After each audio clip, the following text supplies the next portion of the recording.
आज के क्लास में हम लोग टर्निंग को डिस्कस करेंगे। अब तक हम लोगों ने अलग अलग तरीके से अलग अलग बॉडीज़ को बनाने के लिए पढ़ा, जिसमें से कास्टिंग के द्वारा भी कई सारे बॉडीज़ बनाए, साथ ही थ्रोइंग के द्वारा और जिगर एंड जॉली के द्वारा और एक्सट्रूशन के द्वारा बॉडी को बनाए।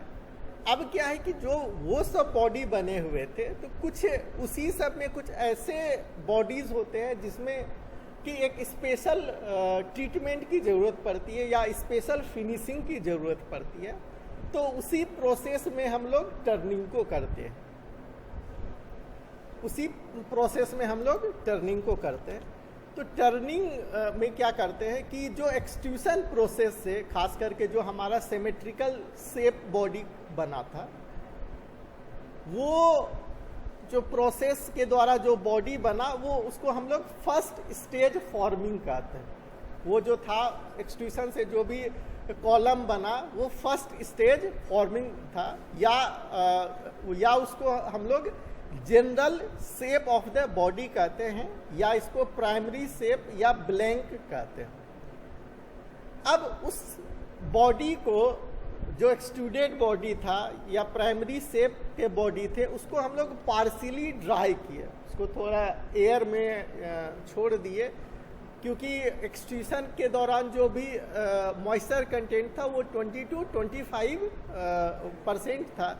अब इसको हम लोग पार्शियली ड्राई किए, और ड्राई किए तब तक जब तक कि ये मॉइस्चर कंटेंट 10 to 16% नहीं हो जाए।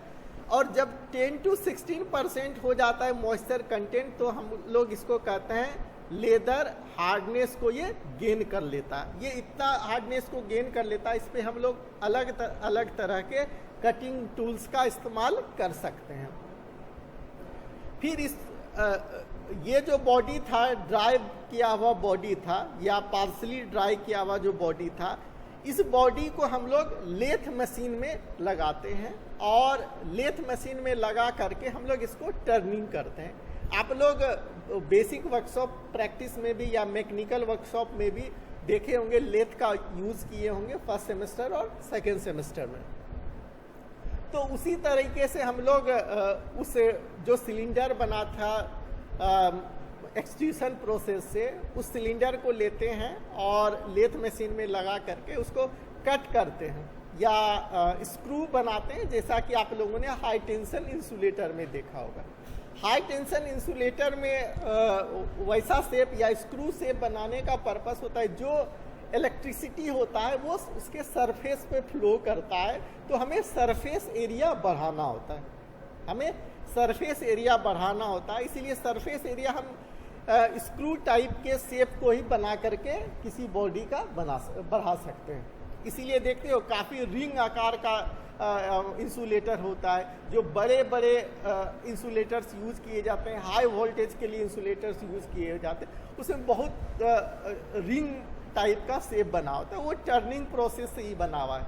तो उसमें हम लोग एक्सट्रूशन करके एक बॉडी का सिलेंडर बना लेते हैं, फिर उसको टर्निंग के लिए लगा देते हैं टर्निंग मशीन में, वहाँ से हम लोग कट करके वैसा बॉडी का शेप बनाते हैं।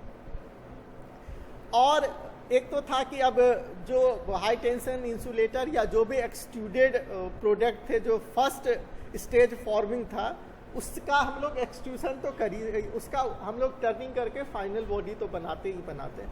साथ ही साथ कई सारे टेबल वेयर और आर्ट वेयर हैं जो कि थ्रोइंग या जिगर जॉली, इनफैक्ट कास्टिंग से बनते हैं। उसको भी हम लोग ड्राई करके 10 to 16% मॉइस्चर कंटेंट पर ले जाते हैं। ले जाने के बाद अलग अलग तरह के डिज़ाइनिंग के लिए हम लोग टर्निंग करते हैं, अलग अलग डिज़ाइनिंग के लिए हम लोग टर्निंग करते हैं।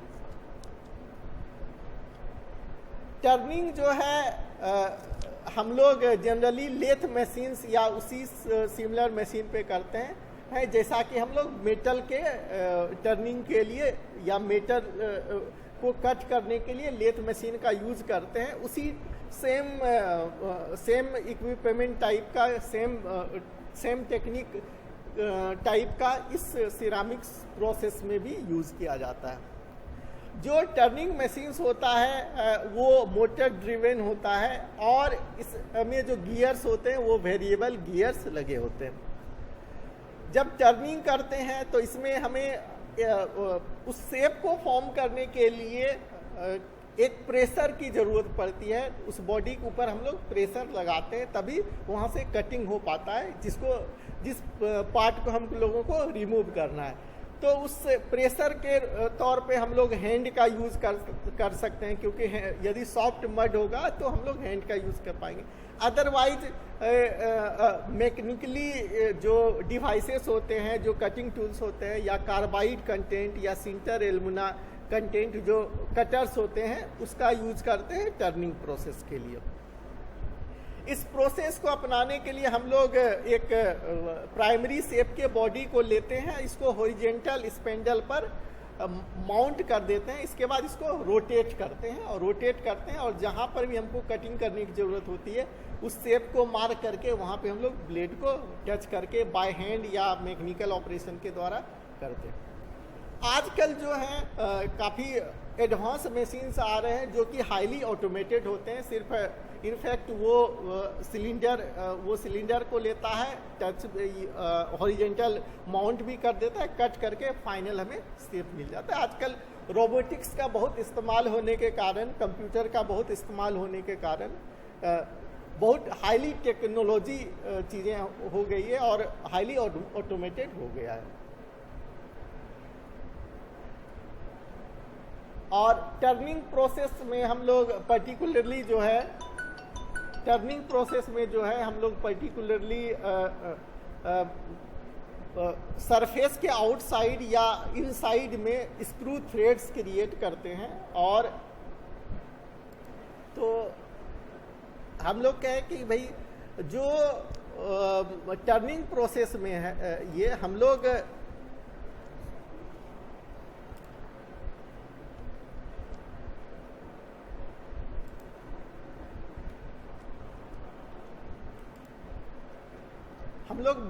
बॉडी के आउटसाइड या इनसाइड स्क्रू थ्रेड्स को बनाते हैं और मॉइस्चर कंटेंट जो है उस टाइम 10 to 16% होता है।